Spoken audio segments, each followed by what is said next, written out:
Hi guys, welcome to SP Guts YouTube channel. இன்னைக்கு நாங்க good bad ugly படத்தோட ஒரு விமர்சனத்தை பார்க்க போறோம். எங்க சேனலுக்கு நீங்க ஃபர்ஸ்ட் டைம் விசிட் பண்ணிருந்தீங்கன்னு சொன்னா எங்க SP Guts YouTube சேனலை சப்ஸ்கிரைப் பண்ணிட்டு பாருங்க guys. அப்பதான் நாங்க போடுற புது அப்டேட்ஸ் வந்து உங்களுக்கு நோட்டிபிகேஷனா சேர. எங்க சப்ஸ்கிரைப் பட்டனுக்கு பக்கத்துல இருக்க பெல் பட்டனையும் கிளிக் பண்ணுங்க. Once again வணக்கம் நண்பர்களே, இது உங்கள் SP Guts. நான் உங்கள் பிரசாந்த். இன்னைக்கு நாம குட் பேட் அக்லி படத்தை பற்றி ஒரு விரிவான விமர்சனத்தை பார்க்க போறோம். நம்ம தல அஜித் குமார் சார் நடிச்சிருக்க இந்த படம் திரிஷா, அர்ஜுன் தாஸ், சிம்ரன் மற்றும் பிரசன்னா போன்றவர் நடித்திருக்கும் இந்த படத்துல ரசிகர்களுக்கு ஒரு அஜித் வேற மாதிரியான ஷோ இந்த படத்துல அவர் வெளிக்காட்டியிருக்காரு. ஆனா இந்த குட் பேட் அக்லி வெறும் மாஸ் பிலிமா இல்ல ஒரு செம்ம பிலிமா, ஒரு ரசிகரின் பார்வையில இந்த விமர்சனம் எப்படி இருக்க போகுது? சுறுசுறுப்பா போயிடலாம் வாங்க. நிறைய பேர் எங்க வீடியோ சேனலை சப்ஸ்கிரைப் பண்ணாம பாக்குறீங்க கைஸ், ப்ளீஸ் சப்ஸ்கிரைப் பண்ணிட்டு பாருங்க. முதல்ல கதையை ஒரு கோட்டையில புரிய வைக்கும் பொழுது இதுதான் படம் வெற்றி பெறும் என ஒரு மைய கண்ணடியோட நாங்க சொல்லலாம். அஜித் ஒரு காலத்துல இந்தியா முழுக்க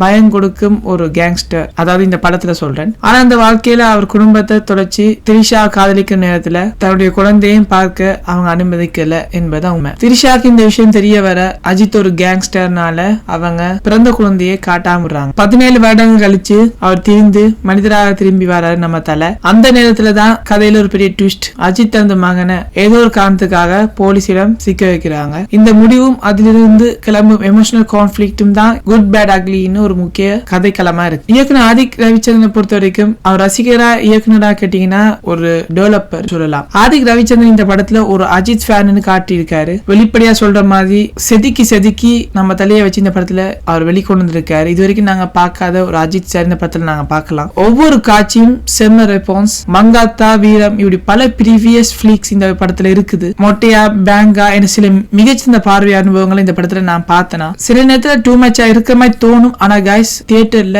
செம்ம ஃபீல் கொடுக்கும் இந்த படம். இதுல ஒரு கேள்வி வருது, இது ஒரு திரைப்படமா இல்ல ட்ரிபியூட் வீடியோவான்னு கேட்டீங்கன்னா கட்டாயம் இல்ல. கிட்டத்தட்ட அஜித் சாருடைய ஒரு மாஸ்டர் பீஸ் தான் இந்த குட் பேட் அக்லி படம். அஜித் சாருடைய லிட்டரலி ஒரு திரைப்படம் இந்த படத்துல அவர் நடிக்கல வாழ்ந்திருக்கிறாரு. நல்ல அப்பா, பேட் கேங்ஸ்டர் இரண்டே முடிக்கிறாரு ஒரு டபுள் ரோல் மாதிரி. செம்ம எமோஷனல் ஆக்டிங் இருக்கு இந்த படத்துல. மாஸ் டயலாக், ஆக்ஷன் பிளாக் எல்லாமே ரசிக்கிற அளவுக்கு அவர் எடுத்திருக்காரு ஆதிக் ரவிச்சந்திரன். திரிஷா ஒரு கேல்ம் பட் ஸ்ட்ராங் ஃபீமேல் லீட். கொஞ்சம் ஸ்கிரீன் டைம் எங்களுக்கு அவங்க கூட நேரம் வச்சிருந்திருக்கலாம். ஆனா அவங்க அந்த ஒவ்வொரு சீன்ஸும் பிரசன்ஸ் நல்லா இருக்குது. அர்ஜுன் தாஸ் ஒரு பெரிய டவுட். இவர் அஜித்துக்கு எதிரியா, ஆனா அதற்கான பதில் கிளைமேக்ஸ்ல புரியும். நீங்க தியேட்டர்ல போய் பாருங்க.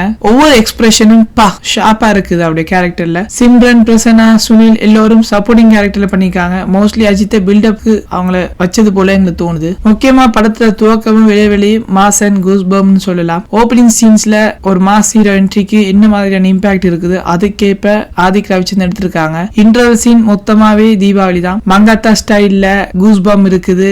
ஏன் துப்பாக்கி பட ஸ்டைலையும் நம்ம விஜய அப்படி ரீக்ரியேட் பண்ணிருக்காங்க. முக்கியமா போய் தியேட்டர்ல போய் பாருங்க இன்டர்வல் சீனை. பிளாஷ்பேக் சொன்னா இரண்டாம் பாதி இருக்குது. அதுல இருந்து ஸ்டார்ட் ஆகுது flashback. John Wick, Don reference, தலை தோண்டும் பாஷைன்னு சொல்லலாம். அதே நேரத்துல கிளைமேக்ஸ் கிட்ட வரும்போது ஒரு லாஜிக் கொலாப்ஸும் இருக்குது. ஆடியன்ஸுக்கு நம்ம யாருக்காக படம் பாக்குறோம் அப்படின்னு நிறைய கேள்வி வரும். ஆனா அஜித் ஃபேன்ஸுக்கு இது ட்ரீட். இந்த படத்தை நிறைய பிளஸ் பாயிண்ட் சொல்லலாம். முக்கியமா தொழில்நுட்ப பக்கலையும் நாங்க சொல்லலாம். பேக்ரவுண்ட் டிசை, போட்டோகிராஃபி, எடிட்டிங் செம்மையா இருந்தது. என்ன பொறுத்த வரைக்கும் இந்த படத்தை ஒரு நிறைய வாட்டி பார்க்கலாம். அஜித் ஃபேனுக்கு ஒரு ஸ்பெஷல் படம் இது. 100% என்ஜாய் பண்ணுவாங்க. ஜெனரல் ஆடியன்ஸுக்கு சில சமயங்கள்ல அப்பப்ப கடுப்பேறும். ஆனா இருந்தாலும் அஜித் ஃபேன்ஸுக்கு இது செம்ம ட்ரீட். மொத்தத்துல இது ஒரு அஜித் ரசிகராக உருவாக்கப்பட்ட அஜித் ரசிகர்களுக்கான படம் சொல்லலாம். இதான் நண்பர்களே குட் பேட் அக்லி பற்றி நம்ம முழு விமர்சனம். உங்களுக்கு என்ன தோணுது கமெண்ட் செக்ஷன்ல சொல்லுங்க. இந்த வீடியோ பிடிச்சிருந்தா லைக் பண்ணுங்க, ஷேர் பண்ணுங்க. மறக்காம SP Guts YouTube channel subscribe பண்ண மறக்காதீங்க. அடுத்த சந்திக்கும் வரை உங்களிடமிருந்து விடைபெறுவது உங்கள் நண்பன் பிரசாந்த்.